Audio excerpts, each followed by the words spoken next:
प्राचीन काल में उग्रसेन नाम का एक राजा था, जिसके दो बच्चे थे।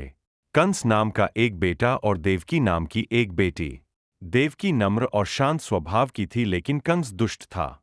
जब वह बड़ा हुआ तो उसने अपने पिता को कैद खाने में डाल दिया और राजा की गद्दी खुद संभाल ली, जबकि उसकी बहन की शादी राजा वासुदेव से हुई।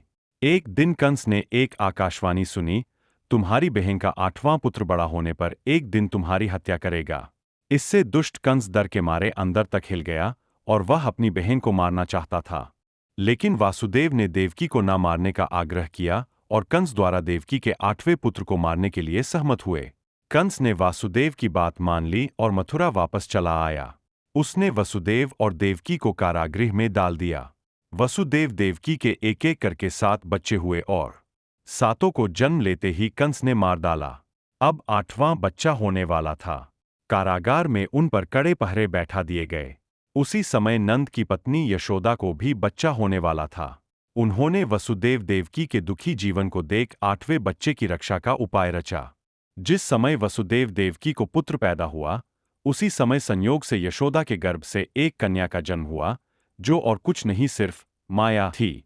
जिस कोठरी में देवकी वासुदेव कैद थे, उसमें अचानक प्रकाश हुआ और उनके सामने शंख, चक्र, गदा, पद्म धारण किए चतुर्भुज भगवान प्रकट हुए।